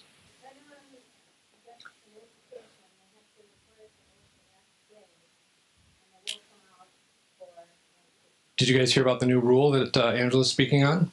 OSHA's changed their reporting rules. Now, Minnesota OSHA has decided they're not going to implement that rule, I believe, till October. They've delayed the federal rule. But we just, remember that degloving? We called OSHA because we thought the rule was in effect. And they said, well, that's not till October. So this is a major game change that you're going to have to now call OSHA when you never used to have to call them before. And do you suppose they're going to come knocking? Yeah, so we picked a moderate impact to the organization. And what's the likelihood that from machine guards or lack of guards or just having equipment in the workplace, what's the likelihood this actually occurs? Frequent, likely, occasional, uncommon, remote, I have no clue. It could occasionally happen. Okay, yeah, right? Let's do that. The next part of the spreadsheet says, what are our current strategies to prevent these exposures from playing out as a loss? So what might we do to prevent amputations? Okay, so keep machine guards on, maybe inspect for that, training, walkthroughs, using what? Good, Angela, using iAuditor. I saw you guys all on your phone during breaks, you were downloading iAuditor, right? Right? That's the #1 app in safety. So the effectiveness of existing controls. So we're going to grade this in a drop down. So we've doing our walkthroughs, we do training, we've got policies and procedures, inspections, audits, we've got all this, right? So now you get to grade your effectiveness of the controls. Is it nearly complete? You know, we've kind of hit it. We're good. Significant, substantial controls, moderate, minor, minimal. Angela's not allowed to answer. How good are our current controls? Okay, well, so it's certainly not significant, right? So would you take moderate or substantial controls that are in place? You guys don't want to play anymore? Let's do moderate controls and then scoot over. And so it's asking us, do we want to put this on the chart? So click the chart for me, Allie. See the chart button on the top left? Down, blue bar. Yeah. Oh, right there. Yeah. So do you see where you just put a bubble on? So this spreadsheet is a great spreadsheet to see risk visually, right? Now, Allie's already mentioned that doing strategic planning is a lot of work. Now I drug you through that kicking and screaming, right? Now, what if you sat with your key players and said, what are our major risks in our organization based on the data that we have, right? What are the major risks to the organization? Could you use that spreadsheet? Could you then see visually which one you need to work on first? Okay, well, here's the test. Which of these would you work on first? Angela says the green big bubble, the ball up here in the corner. So because it's most likely to occur with the greatest impact on the organization, right? That bubble, any bubble that goes up toward this corner, bad, ugly, right? So this sort of management system that you can put in place is when you click the additional controls button, you can say, well, that bubble's unacceptable, right? That bubble needs to come down. So what you can do is, again, sign additional controls that are here, and then when you change the controls, what is your grade going to change to? And then you can see how your bubble's affected. So it's not about the bubble, right? It's about risk management, saying, how do we pull those risks back to reasonable risk level? Is it ever going to go to zero and sit down in the left corner? What do you think? There's no such thing as zero risk, right? So let's just, as Allie gets done being mad at me, and we go back to our bubble chart. What are some risks that might show up on this map? Besides amputations, what are some risks that you're thinking about in the organization?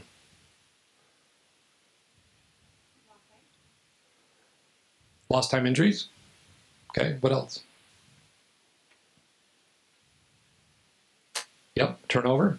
And what are our strategies to prevent those, right? What else? Yeah, what else?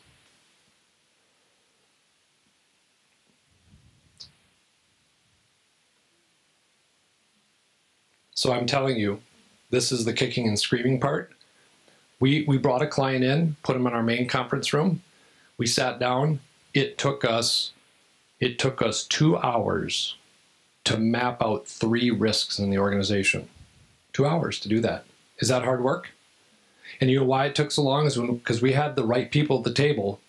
There was so much discussion about what we ought to be doing, what we're not doing, how we're going to grade the risk, how it should be handled going forward. It was an awesome process, but it's a lot of work. Okay, so strategic planning and playing that all out is going to take time, but it's a great thing that you can do, because as you work through these and improve your risk, you can watch the risk go down. Next year, it's altogether easier because you have a lot of the risks already mapped. Okay. Anybody like the spreadsheet? Yeah. So you figure out where my email address is, and we'll work on that. Okay. So that's why I was kind of excited to speak, is to talk about how we can set up those strategic plans in a sort of visual way for all types of risk. Doesn't have to be safety. If we're working with you as a client, we're not going to give you a risk map with bubbles on it, right? We're going to give you some feedback, and it would probably look like this service plan here that we have, which says basically the 5 categories that we introduced at the beginning. And so these 5 categories, are different disciplines. We talk about data collection and analysis, what we found in this first section. What are some of the strategic plans and action plans we're recommending for you, all the way through to the end. So some of you see from us kind of our service plans when we're working with you, and that's kind of another way that we work or integrate with our clients. So we're on section 3 now, and we're going to talk about the building the foundation. So any questions on strategic plans before we move into this section? Is anybody doing strategic planning, setting those goals and strategic plans in a formal way? Anybody doing that? It's a lot of work, right? You can see the work in it. So now we're going to just talk about the day-to-day sort of blocking and tackling, the building the foundation, the sort of playing out of these plans. And we're going to give you several examples of what some of those plans might look like. And one of them starts with the various types of committees that you have. Does anybody have a well-being committee? Okay. Do you also, by chance, have a safety committee? Okay. So this is another life lesson. Back in the day, I've been in safety 20 years, and I remember times where somebody would bring something to the safety committee meeting, and it was me, and I would say, this is a safety committee. You can't, that's not a safety thing. That's a different committee, or you need to go to maintenance, or you need to talk to somebody else about that. That's not safety, so we can't talk about that here. Have you ever heard that? Right? So, so here's what I'm going to challenge you with is, I think we need to reconsider our committees. And some of our employers, some of our clients have gone to more action committees. They're not branding them as just specifically safety committees. They're saying, hey, look, what are the employee concerns? They have employee labor representatives on the committees. What are they concerned about, right? Is it all about safety? I had 3 employees come to me this morning, and most of it was about safety, but it's not always about safety. And how do we take action on those things that are low-hanging fruit that the employees want to talk about? So if you've got a well-being committee and a safety committee, that's great. Are they talking to each other? Do they allow for other items to come into the committee and work through those, right? So maybe lower the boundaries a little bit. One of the companies I worked with yesterday, they call their committee a risk management committee, right? So it doesn't matter whether it's quality or production or safety or whatever's going on. They're happy to tackle it if it needs to be tackled, okay? So that's a little bit on sort of action committees in my perspective. And the learning that I've had to go through as a safety consultant is to say, you know what, it should be okay to talk about stuff other than safety, right? Should be okay. So we're going to talk about more on the building of the foundation. So I believe it's Jill. Okay, thanks, David.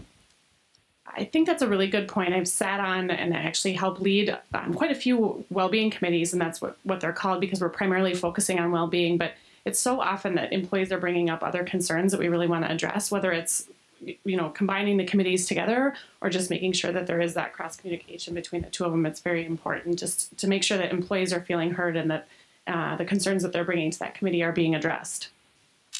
So we've identified a couple of other areas, kind of going back to that foundational element of building the foundation and what makes success for growing a well-being program, growing your safety program, and also some of the HR elements.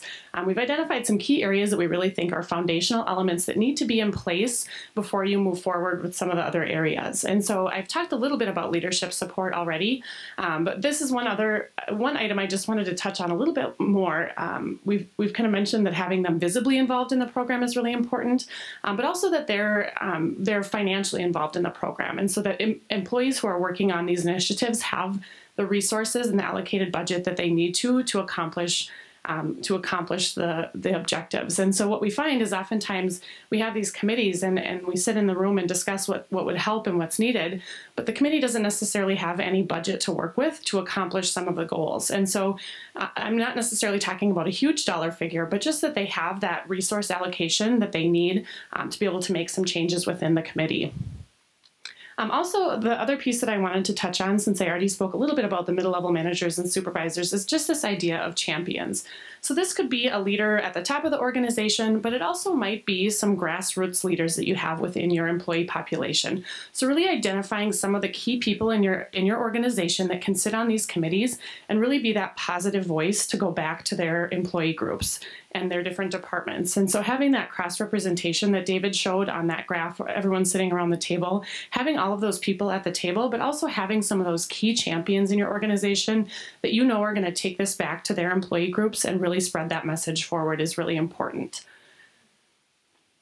We talked a lot about transparency and having that employee input. So really when we collect data, and Allie mentioned this a little bit too, that when we collect data and we do those interest surveys and get feedback from employees, that we're really transparent with employees about what we find and how we're going to address the findings. And so that we're really going back to them to say, we know, we've heard you, we know what you're asking for, and this is really what we're going to do to address that feedback that we've heard. It's really important that those employees have a stake in the changes that are going to happen to ultimately support their overall well-being.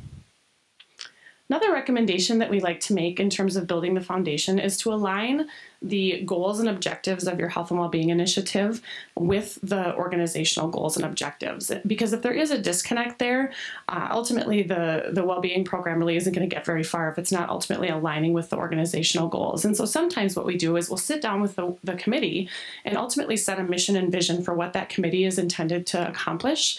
And oftentimes it actually aligns very closely with the mission and vision of the organization. We're even using some of the same words in cases so that we're ultimately aligning the work and the well-being of our employees with what the organization is trying to accomplish, and employees can really see that connection there.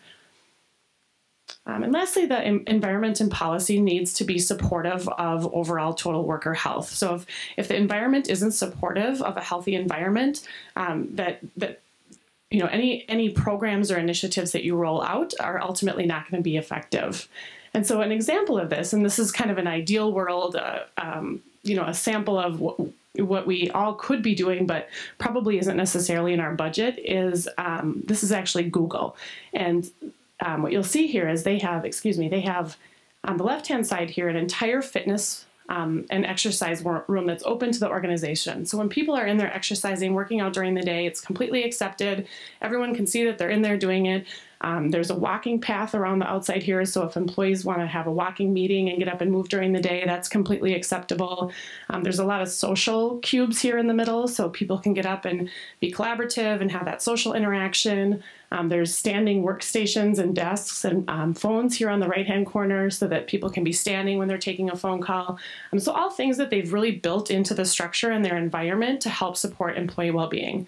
So I mentioned that this isn't necessarily feasible for all of us, that we necessarily don't have the budget to completely redesign our workspace. But I think taking some of these ideas and how we might be able to scale that down to our organization and our size to really build activity, build healthy eating, and that social interaction that we get throughout the day into our environments. One easy way to do this is with sit-stand workstations. How many of you have sit-stand workstations within your companies? Great. Do you have any feedback to share about those? Do employees like them? They use them a lot? Do you see people standing like this a lot throughout the day? Quite a bit. Yeah, we have them at our offices in Marsh & McLennan Agency, actually. And, you'll walk around and see, actually, most people are probably standing throughout the day. It's more rare to see people sitting all day long than standing. So this is one easy way that you can incorporate it into your environment. And sometimes if you don't want to make a complete equipment replacement all at once, it's something that as equipment ages out, as you need to make replacements for new employees coming on board, it's something that you can kind of phase into your workspace over time. And we know this is important because a lot of our positions, as you probably hear a lot, are sedentary, that people are sitting for the majority of their workday. And in cases where they are sitting, what we're seeing is this concept of non-exercise activity thermogenesis. So what it really means, in a short little acronym to remember it, is NEAT. And what it really means is that that activity that we're getting as part of our daily routine, but not necessarily our scheduled or regular workouts. So it's just that movement that you get when you're standing. If you're standing at your your standing workstation and you're moving around, getting up and going to the printer, taking the stairs versus taking the elevator. And so what we find is for people who have more of this non-exercise activity thermogenesis, that movement during the day, they're having lower rates of fat gain than the person who is sedentary during the day. So it ultimately is contributing to obesity and things like that and other conditions that are related to obesity. And so really tackling this problem of getting people moving throughout the day is very important. And some of you may work in settings and have employees who are in more of a manufacturing environment and they're moving as part of their day. They're up and moving around and this really isn't an issue for them. But there's other ways that we can incorporate these healthy behaviors into the environment. So healthy eating is a really key example of that. So making sure that there are healthy options in your vending machines that you have at work or in your cafeteria. It might not necessarily be that you have to completely replace some of the unhealthy items. You don't want employees to be in uproar over not having their Snickers bar if they love that. But just making the options available, I think, is a really key first step. Taking some of the sugar-sweetened beverages out of the vending machine and adding some other options. Or potentially even bringing in a farmer's market on site. We have a relatively small office, but we're able to have a farmer come out on a weekly basis and sell fruits and vegetables to our employees. And there's a lot of other options like that to bring healthy fruits and vegetables into the workplace. Stress is another key foundational element that we like to focus on, just knowing that if employees are feeling stressed, that this is impacting other areas of their work. And so this is another foundational element that I would recommend paying attention to, because what we're finding in statistics these days is that workplace stress can be as bad for the heart as smoking and high cholesterol. So it's really impacting not only our day-to-day work, but also our overall health. And so this is really a foundational element that we need to address before we move on to bigger and other programming. So David's going to spend a little bit more time talking about another foundational element that he uses from a safety perspective. Thanks, Jill. One of the things that I sense, especially through the downturn of the economy, going back to Jill's slide for just a moment, there was a lot of stress in workplaces. Do you guys still feel like they were coming out of that.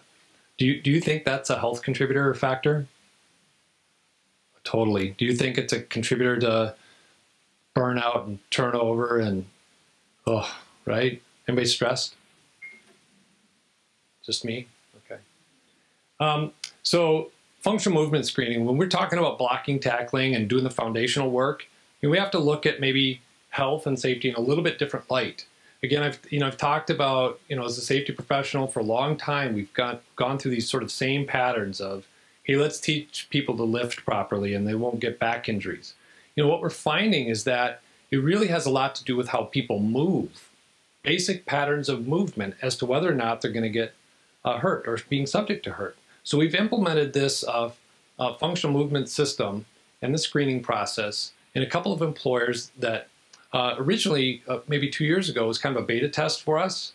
All of our staff went and got FMS certified, and we would go through an organization's employees to do these screens to see how the employees are moving, right? Basic movement, shoulders, you see the trunk push-up and the active straight leg, the overhead squat, and I'm really good at the overhead squat, and the rotary stability, which is very difficult to score a 3. But ultimately, when we send people through these 7 stations, it's not so much about the screen, it's about how are they moving and what are we going to do about it.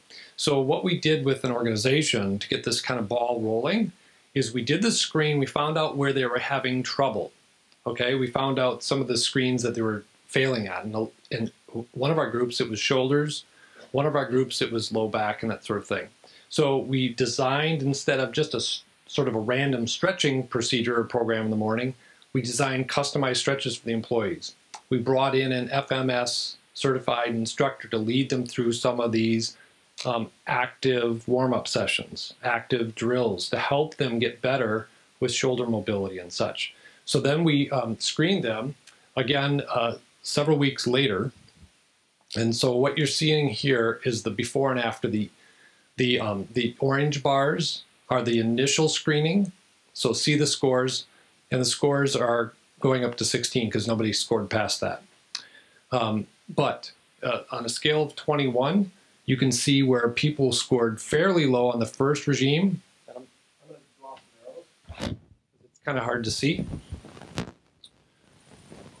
So here's, it's certainly not a bell curve, but here's what we saw. Here's the initial curve, and after 90 days of doing these active stretches with a trainer, look how far we move people and their ability to move. Claims shut off. They stopped having these huge back injuries and strains and sprains, which are the leading indicator, leading cause of injury in a workplace. So the employees were moving better. They weren't having losses and injuries. Do you think the employer was happy about that? Is that a good ROI? Do you often wonder about stretching, whether or not it's effective? So this sort of blocking and tackling. Also, what we did is we surveyed the employees at the end of this FMS session. We said, did you like it? Or did you feel like an animal being sent through a drill station, right? They said, you know what? Actually, the trainer was really good and showed us some good things. We're moving better. We feel better. Some of the guys said, I haven't been able to touch my toes since I was in high school. We had guys touching their toes. Can you touch your toes? Can you? Because I'm this far away, right? So I think it's because of my long legs. So when we moved guys an average of 2 points, that's a good thing. We can measure that. That's new. That's different. But it's also engaging. These guys are doing a drill every morning as a group. So there's that social engagement.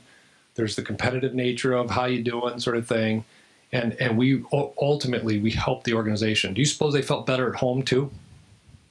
So this is a win-win-win, right? I mean, it's a win for the employer, it's a win for the employee, it's a win for preventing losses. And so, just, again, it's not always thinking out of the box, but what can you do to help employees' health, right? Which contributes to safety. So if you want more information on FMS, my boss is an FMS level 2 guy. And all the rest of many of the staff are also certified level 1 to help with the screens. We can talk pretty good about it, okay? So off onto human resource. Thanks, David. You're a little bit taller than me. So That's great. From an HR perspective, we love that, right? We love when all of our employees are getting together, they're collaborating, even if they're doing the stretches. We love that. So that's great. We want to make sure that we're doing that. And like Jill mentioned, it's hard to change a culture. So how do we do that? Are we saying, like in that picture of Google, we're saying, hey, it works for Google, so we're going to put all these treadmills up there, and then we're going to make a walking path, and we're going to do all these things? That might not be realistic for our organization. So when we look back at that data and what our employees wanted and what they think that would be beneficial to them, we want to make sure that we're acting on those strategies. And so the biggest thing I think about is it doesn't have to be super expensive. Because when we showed you those treadmills, how many of you were like, never going to happen within our organization, right? Yep, that's a reality. And so it could be easy things like, do we put pictures on the wall and we say, okay, if you walk from here to here around the building, you've now walked a mile? Is it easy things like that that we can do? And are we leading by example? So when we go up into, have a meeting or a group, are we standing? Are we having standing meetings? Right? Do any of you guys have standing meetings? Right? There's statistics where it's like 33% more efficient because you're not sitting down. Yeah. Don't quote me on that, but I'm pretty sure that was the last statistic I heard. And I was thinking as I was standing over there, I was like, gosh, we should have had higher tables today. Just even swiping out big table, high top tables so employees can write notes or follow along is a great opportunity that can be quick, easy, and cheap in your organization. But so within human resources, we need to make sure that we have our foundation. Do we have the right people in the right place, right? Just because we have these great ideas in human resources and we want to move forward, that doesn't get rid of our tactical stuff, right? So or do we have people assigned to do the right things at the right time? Are the people with the right capabilities doing it? So we need to make sure that our house is in order, and then we can kind of go through, are we doing the right hiring practices? Do we have the right policies and procedures in place? And I think the thing is, too, we think, wow, great, we did our handbook last year, we don't need to touch it. But if we have that strategic plan, and we're changing some of the way that we're acting as an organization, do our policies reflect that? Do our performance standards reflect that? So unfortunately within HR, it's always changing, right? We always have to go back and we have to update so that we're compliant with our goals as an organization. So definitely it can be very time consuming. So once we have our house in order and we have that foundation built and laid the groundwork, then we can worry about communication. How are we going to communicate those goals and those strategies to employees? So like we talked about, we have those little magnets so all of our employees know. Do we have a communication meeting where we say, hey, you know what, last year we did this, it was great. This is kind of our recap of 2014, 2015, this is where we want to go and where we want to move forward. How many of you guys would say that you guys have a transparent organization? That employees know some sales metrics, some things that you guys are trying to go for, right? Some leaders are really scared to share that information. But I'll tell you, when employees know it, they're more likely to be engaged and there's less fear because they know what's going on. They know what's expected of them. They know their role within the puzzle. So we can focus on communication, then we can focus on coaching, training, and development. So within HR, we should really focus on 3 curriculum activities, and maybe we can have more depending on our workforce, but we should at least have curriculum within 3 different areas. So for ourselves, what are we doing as HR professionals to continue to learn, grow, and develop? Well, a lot of you are here today, so that's a great sign, right? We want to get more information, see what's out there, see what our competitors are doing, see what other people in our industry are doing as well. We always want to challenge ourselves. Could we be doing this better? Are we keeping up to date with employment law? Everybody kind of laugh, haha, right? It's always changing, always keeping us excited. But what else are we doing for managers? Are we supporting our managers? And I know I'm not the only one who's experienced this, but a lot of times we have an employee who's doing great. They've been with us for quite a few years. They're doing awesome at their job. And, we have some turnover in a manager role. So we're like, hey, we're going to promote you into that role. And we say, good luck, right? We're not setting them up for success. They were great at the job that they did, but are we giving them the resources to be good in the job that they're in now? So are we giving them supervisory skills? Are we helping them provide coaching and feedback to their employees?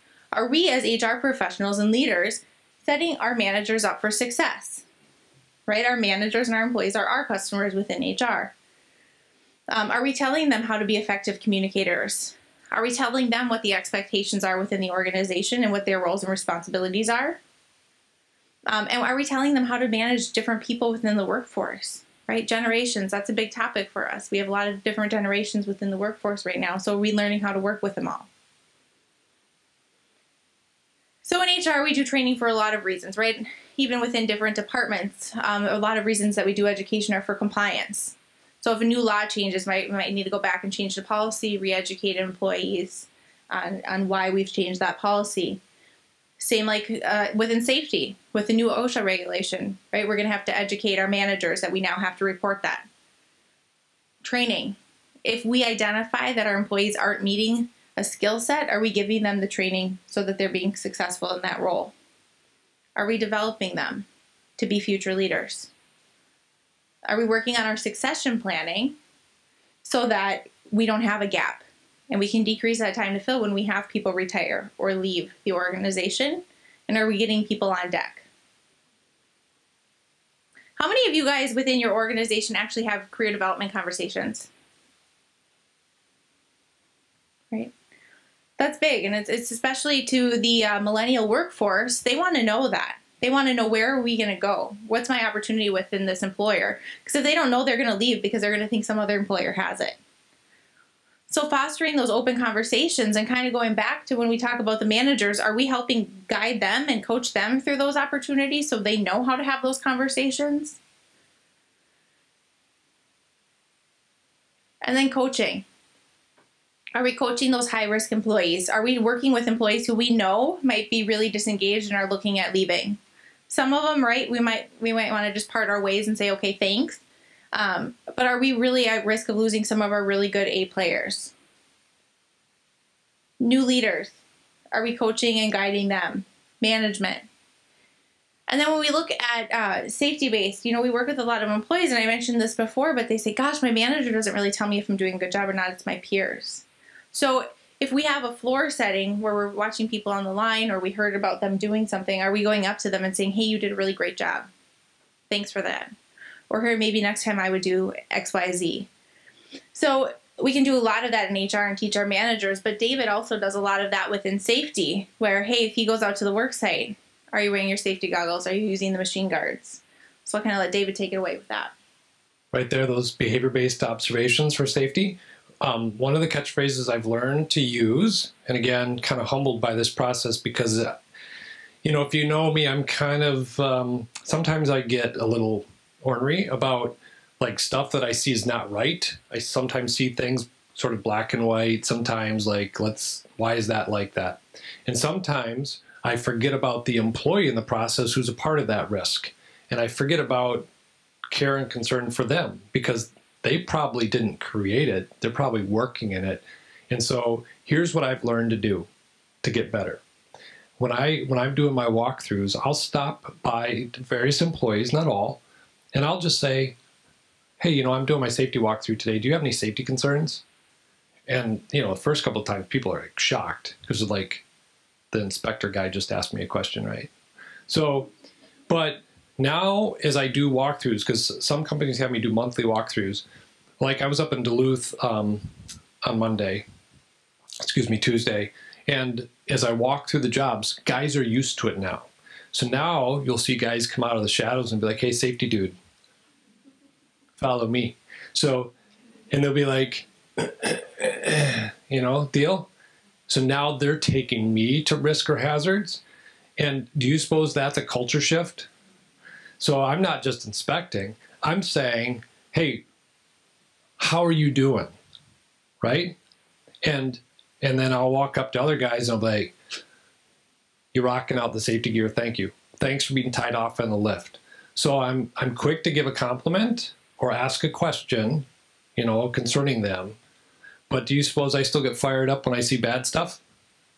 And I think that's okay, because that's care and concern too. It says, no, you're not going to do that. It's unsafe, and we're going to fix that. Okay, so I'll grab a foreman and I'll be like, fix it right now. Okay, so I'm tough. I can be, but I got some love going on too, right? Is it important to show people you care, right? Because they know. So here's some ideas from a safety education standpoint. A lot of, from an education standpoint, going to the next level for health and safety, and just my little quick comment, I think we've forgotten about health and safety You know what I'm saying? And we've focused so much on compliance over these years in our work comp mods. And what about the health of the employees? You know, how are they doing? So some of you have done all kinds of education for safety. Maybe anybody gone to an OSHA class in the past? So some companies say, hey, Dave, you know, what do we do next? What's the next level? Well, here's a few ideas. Every year in our office, we have a course from the CRM, the Certified Risk Manager Series. It's a 5-exam series. It's one of the designations that I've earned, and many of the people in our office have earned, and it is truly risk management. It's not about a certain industry. It is risk management and how we practice it in all of its areas. And so from an education standpoint, could that be a help to us as to how we see risk in our organization to get that education? Yeah, so some of you might be interested in something like that. Sometimes we've got clients that say, Dave, we've done all the OSHA 10-hour classes and stuff. We are filled to the brim with OSHA stuff. And I'm like, you know what's next? What's next is to get your foreman and supervision type people, your leaders, to get them, the people on the lines, to go through this safety trained supervisor course. This is put out by the BCSP. It's a 100-point exam. I took it last year because I wanted to go first. I wanted to show that it can be accomplished. I studied for it 8 to 10 hours, and I sat and took the exam, this 100-question exam, and I got 3 wrong. So I am not perfect. No, I'm just saying you only got to get a 70, right, to earn the designation. Do you suppose that adds some street cred to your supervision type folks in safety? Do you suppose that adds sort of a badge of honor and some recognition to them? And, you know, what's a couple $100 to sit for an exam and study for it? So what can you do to move safety forward, to get it out of your office and out of the silos that we have and let other people lead in the area of safety? Wouldn't that be nice? Wouldn't it be nice if everybody shared the responsibility of safety? Right? Safety people say amen? And I'm just saying, practically speaking, what can we do to get better, right? Safety's not in the least all about OSHA compliance. It's not. There's so much more about it. One of the great classes we offer clients concerning risk is called our cost of risk class. Has anybody gone through a cost of risk sort of hour session with us before? We take your risk data, right? We take your work comp experience mod and we cook it all down and stuff like that, and we graph it and show where your costs are coming from. And if we put that in front of your supervisors, managers, it's eye-opening, because what they find out is when they have injuries and such in the work comp arena, ultimately what we find out is you're paying for all of your losses. They're just spread out over time. You're basically, what we get to is you're self-insured. And then we throw in examples of your product costs and the revenue it takes with profit to pay for the losses. And people are blown away by that. And one of our large hotel companies, we did it by room nights. How many hotel nights would they have to sell to pay for all the losses that they incurred in the organization? It was this astronomical number. It was like 6,000 room nights that they were giving away to pay for their injuries and losses. Do you suppose the managers had an issue with that? Because now they can relate to it. Because do you suppose they're measured on room night at their hotels? How many rooms are they filling? Absolutely. So now they're like, why am I paying the insurance company all that? I want to keep that. So when you're talking at their level about what losses are doing to the organization and how the impact of injuries are affecting us, right? That becomes very real.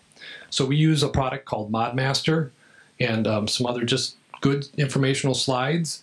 And when you unpack that in front of managers, do they maybe want to get on board a little quicker? Maybe, right? It's part of the education process. So another just resource for you in terms of education, resources, and that sort of thing is our Risk Management Center. If you're an MMA client, you have access to this, and there are all kinds of software tools that help you to manage risk, include an incident track, training track, material safety data sheet or SDS track, certificates of insurance, policies, procedures, safety talks, PowerPoints, all kinds of stuff stuffed into this website. Some of you are using it because I've worked with you on this, but if you're not using it, what a cool tool to bring materials Like, you want to do some safety training. Name a subject. Name a subject. Okay, you type in forklift right there in the search engine right there, you will get buried with forklift templates, PowerPoints, safety talks, checklists. So save yourself some work. You want to do education with your employees, it's just stuff full of it. Anybody using the site for some of the resources? Just 2 of you, huh? All right. Anybody else want to use it?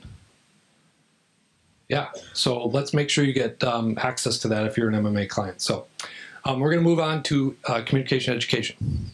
Great. Well, if there was one key message that I would encourage you all to take away with regard to communication for employee health and well-being, it's the point here in the middle, and that is that we want to just make sure that the messaging that we're sending out to our employees and that we're putting out to our employees is clear and consistent. And what I mean by that, and an example of what sometimes will happen, is that our well-being initiative is really trying to focus on, for example, educating employees about eating healthier and what food they're putting into their bodies. But then we might have a manager over here who's bringing donuts to his employee meeting every single morning. And so really making sure that the messaging that we're trying to get out to employees is being matched by the actions of the overall organization. And sometimes we might need to identify what those are and really put a plan in place to make sure that we're lining up those communication messages. So I spent a lot of time talking throughout the presentation about the outside of the bubble here, but one that I haven't really touched on yet is with regard to branding. So how many of you in the room may have an employment brand or a well-being brand where you have maybe a logo or a slogan that goes with it? A couple people in the room. How many of you have that brand kind of melded together, where maybe your employment brand is kind of aligned with your well-being brand? Does anyone have that in place? A couple people? So that's one thing that I just really wanted to bring up as an idea for you to take back. This happens to be our brand that we use at Marsh & McLennan Agency. So this is both our employment brand, but also our well-being brand. And the way we formatted it is really around the 5 areas of well-being. And so when employees come on board, if they're interviewing, if they're new to MMA, and even we continue to remind them of this brand, throughout their employment, of all the things that they have as an employee of MMA to support their overall well-being. And so whenever we do go back out to employees and communicate about something that might be happening, maybe it's a financial planning seminar with a 401k vendor, maybe it's a professional development opportunity that they have, or even just a social activity that we have going on, a potluck or something like that, we're always going to come back and tie it to this overall brand of it starts with a balanced you, and that's really what we call our well-being program and our employment brand for employees at MMA. So I would encourage you to consider this. This is, again, one of those low-hanging fruit items that if you don't have a brand, it can be really useful, again, at attracting and retaining that top talent that you're really looking for, and also can really tie back to that area of being an employer of choice. So we're really tying these well-being benefits into the overall compensation package. It's not something that we're doing to employees, it's something that we're really doing for the employees of the organization. So with that said, this is one tool that we use to really tie all of the pieces together, but Allie's really going to spend some time now talking about all of the information that you've heard today and how we really tie all of these many pieces that we've talked about back together. How cool is that? Wouldn't you love to have a document that we put everything together so we know that we're all on the same page? Right? We're all working together. We all have the same goals in place. That's a lot of how we encourage our employees to do it. Like Jill said, if we say we want healthy foods, but we're bringing donuts every Friday or every meeting, what about if we're asking our employees not to smoke? We're saying, hey, please stop smoking. We have, affidavits in place to sign medical premium reductions, but then we're exposing them to smoke on the floor. Are we looking at it from a safety perspective as well? So putting it all together, when we look at our strategic plan, again, I wish I could tell you this was a one-time thing and then we're done. We don't have to look at it again. We solved all the world's problems. But unfortunately, this is something we really want to monitor. We want to continuously look at where our workplace is. Are we setting expectations and our goals that meet where our employees are and are the right leaders leading and executing on our plans? So again, evaluate where we are. Do we need to go back? Do we need to change our strategic plan? Is our treadmills that we have not being used? Well, maybe we need to have a walking plan around the office. Enhance. We always want to be better, right? We always want to take a look and see what's working, what's not working, and how do we fix it? What's our solution to go back? Do we need to go back to our strategic plan and tweak it? Do we maybe need to gather some more data? It's kind of a cycle. And then resource allocation. It's important for us to make sure that the resources are in place. And I think the biggest thing is we really, when we're doing that budgeting process throughout the year, everybody's kind of tense during budgeting, right? Don't talk to anybody during that budgeting time of year. But we really want to make sure that all of our departments are at the table during that budgeting department conversation. So it's not just, your CEO saying you have this amount of money, you have this amount of money. But we really want to make sure that we're communicating our strategic goals and our plans for the future so that we have the right money to do what we want to do.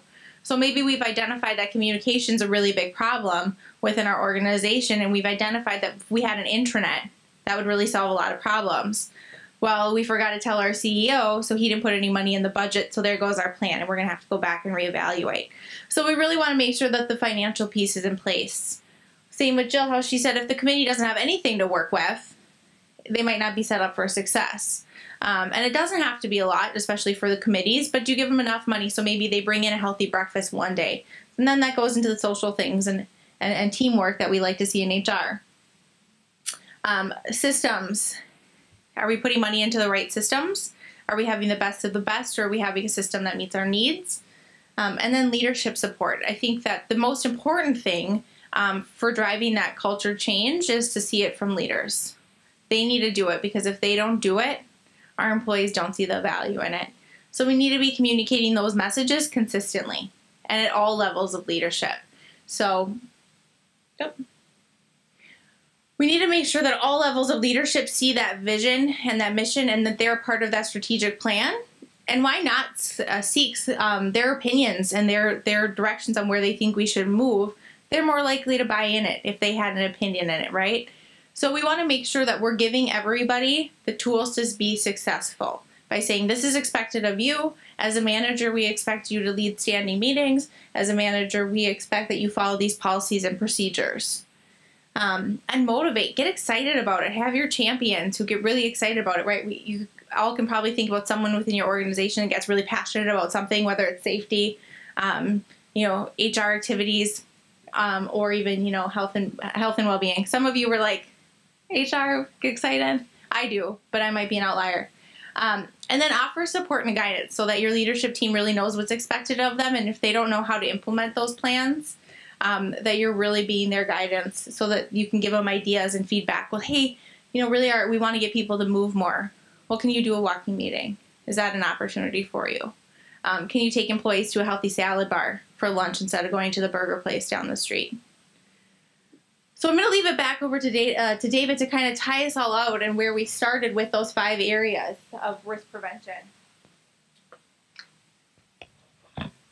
Thanks, Allie. So I'm kind of the crazy safety guy. And one of the things I want to show you is that when we go back to this CDC workplace, Total Worker Health, right, this website, and all the things that we're trying to put together and break down these silos, I thought it would be good for us to, as we sort of wrap up, hear from the CDC in terms of kind of what they're saying. And so I'm going to cross my fingers that this all works good. And I just want to play this for you guys.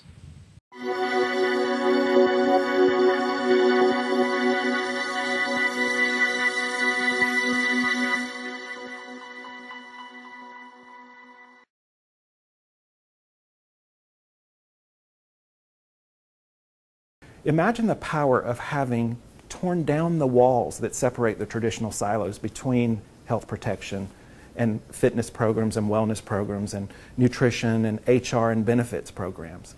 If all of them can work together, if we can avoid duplication of services, if we can look at each and every activity that each does through the lens of what's best for the overall health of the worker, at work and away from work, I think we can have a better investment of resources. Practically, this looks like fairly complex, but there are a few early simple steps that almost every employer can take.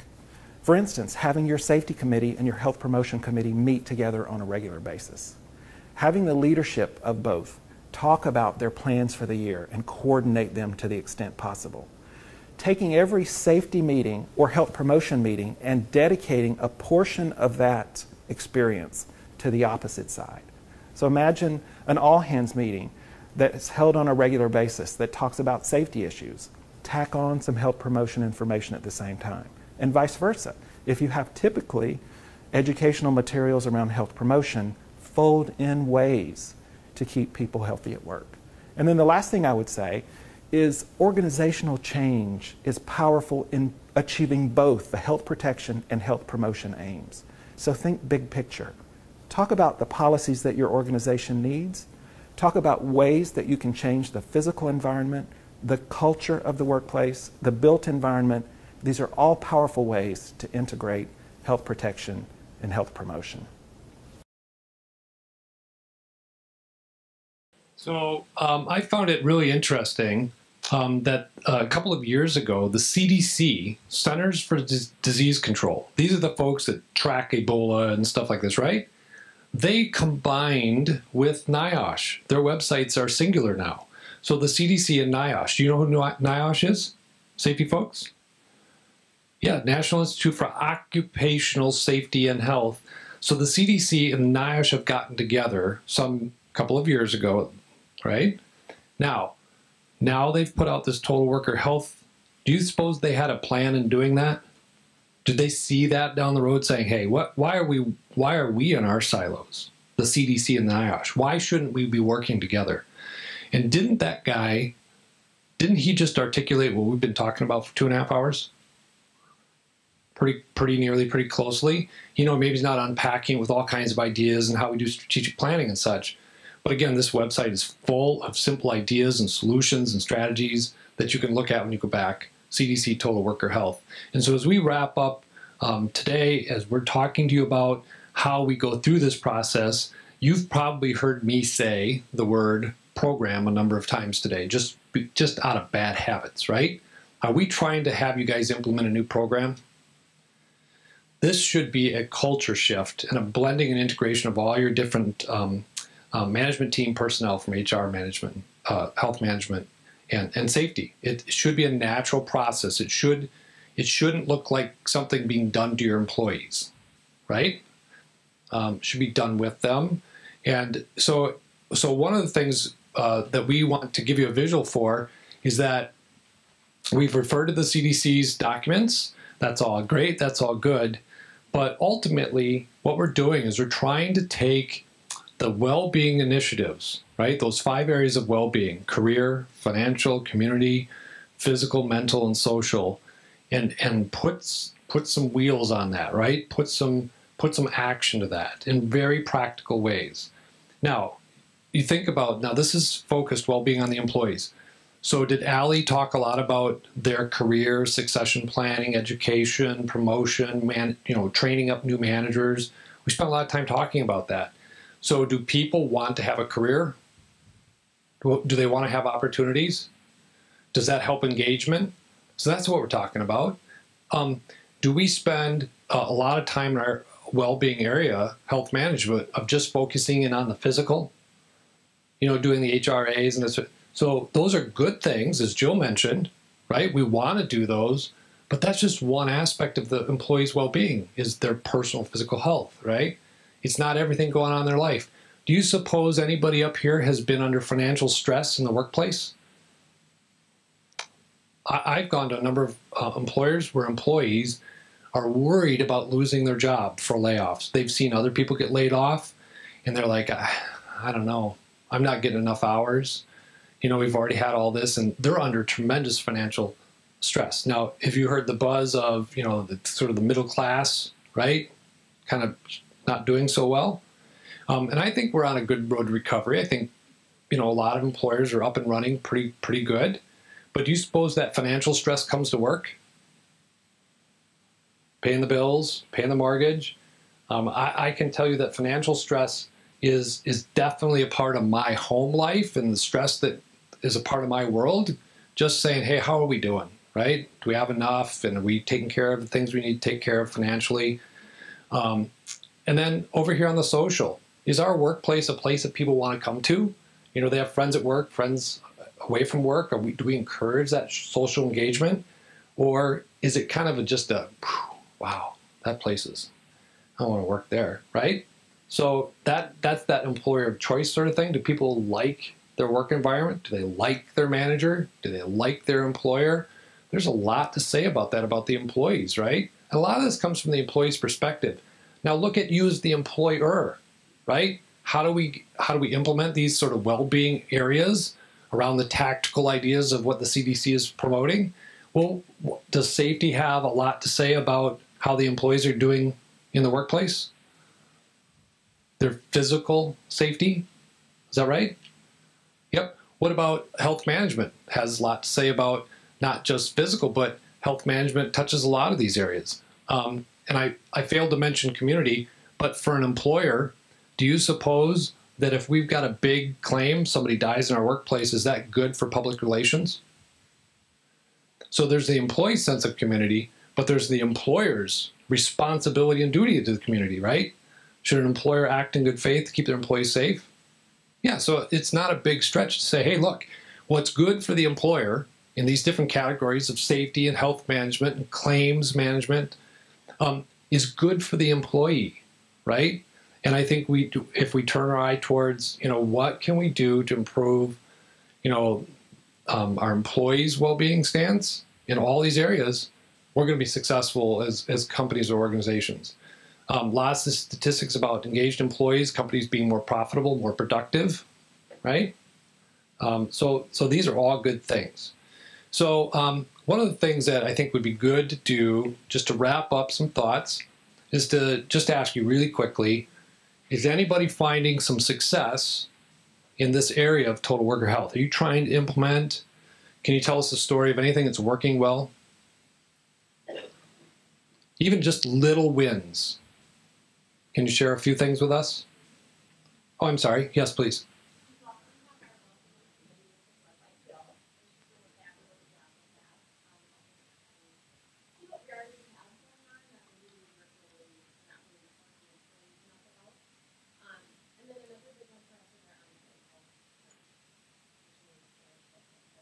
Wow. So I've only seen one other on-site health clinic.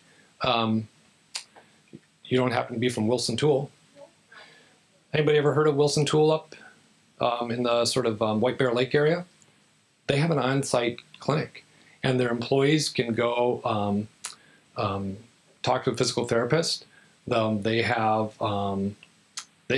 got great services. They just walk across the street to their built-in clinic. It's amazing.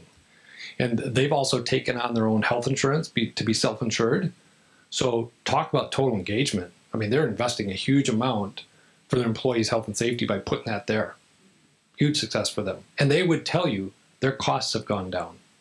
Okay? So other success, please. Did I miss?